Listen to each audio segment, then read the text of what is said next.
kita bisa memaksa transaksi dunia pakai rupiah. Kita tahu dolar dipaksa dipakai dalam transaksi minyak Timur Tengah di awal tahun 70-an, lalu gas Rusia dipaksa bayar pakai rubel sejak tahun ini. Ternyata apa yang dilakukan Rusia ini awakening point, membuka mata dan pikiran banyak petinggi negara dunia. Sadar bahwa ternyata dengan cara pintar menggunakan rubel untuk beli migas Rusia, membuat rubel menjadi mata uang terkuat di dunia tahun ini.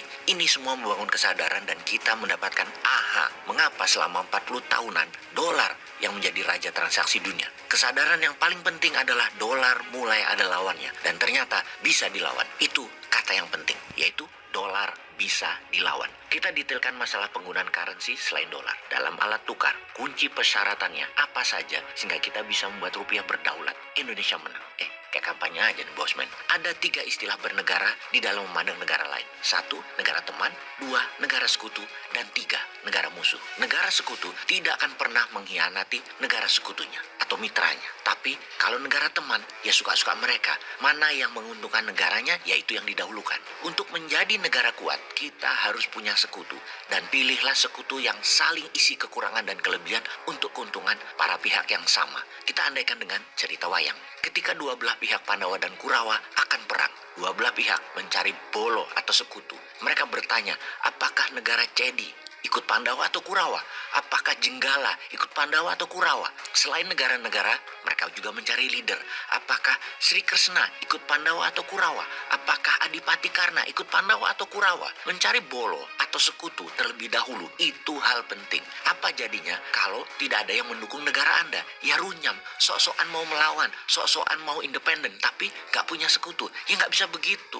Kita sekarang melihat Tiongkok. Tiongkok itu negara teman, negara sekutu kita, atau negara musuh kita. Negara musuh itu gampang melihatnya. Mereka menyerang dan mereka merugikan kita. Negara sekutu pasti 100% menguntungkan kita dan dia juga untung. Negara teman, ya seperlunya, sebutuhnya. Gak apa-apa, pas berhubungan, ya gak merugikan aja pokoknya. Sekali lagi kita tanyakan, Tiongkok masuk kategori mana? Menguntungkan kita? Kita lihat neraca perdagangan dua negara. Lihat keuntungan pajak kita dari mereka. Dan melihat investasi mereka menguntungkan negara atau hanya dagang yang menguntungkan mereka dan kita habis sumber daya alamnya. Lalu kita ke Amerika sekarang. Amerika itu menguntungkan Indonesia atau merugikan Indonesia? Atau biasa-biasa saja? Masuk kategori mana Amerika itu? Kalau bagi Newmind, Tiongkok hanya teman. Amerika hanya teman. Teman artinya seperlunya aja. Jaga jarak, gak akrab-akrab banget. Kalau perlu, mereka yang lebih butuh. Butuh selatnya Indonesia. Butuh mineralnya Indonesia. Kalau yang jabat sekarang sepertinya dapat dipastikan. Tiongkok adalah sekutu dan Amerika hanya teman.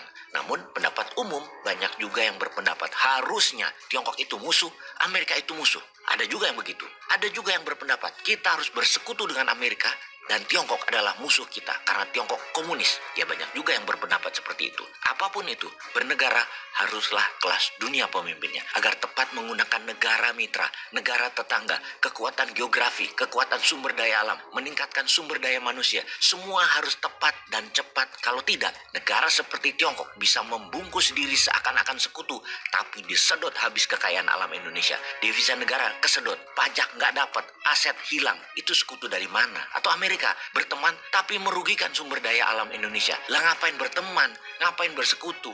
Kita ke Rusia sekarang. Sebelum meluncurkan serangan ke Ukraina, Putin dan Xi Jinping berdiskusi panjang di Beijing. Kebetulan ada Olimpiade musim dingin Februari di Beijing sebagai bungkus pertemuan mereka. Tiongkok memberikan go ahead setelah meeting tersebut. Keduanya sekutu banget. Sekutu Rusia lainnya seperti Suria, Iran, Turki, India, Brazil, Afrika Selatan dalam BRICS ya mereka semua, serta 33 negara Afrika yang netral tidak ikut sanksi Amerika. Semua mendukung dan tetap bertransaksi dengan Rusia. Walau Amerika dan sekutu barat memberikan sanksi ekonomi ke Rusia, namun sekutu adalah sekutu. Mereka tetap kompak, tetap dagang dengan Rusia. Jadi syarat pertama sebelum bertindak melawan hegemoni atau sistem yang merugikan Indonesia, pastikan Indonesia punya sekutu yang kompak, solid.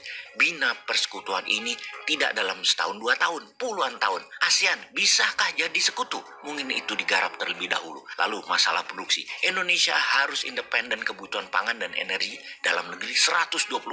Bahkan bisa ekspor dan itu wajib. Rusia bisa melakukan penekanan pada wajib pakai rubel karena sudah independen pangan dan sudah independen energi. Negara berdaulat tidak banyak bergantung pada produksi negara lain. Bahkan kalau perlu tidak bergantung pada negara lain, kebutuhan utamanya 100%.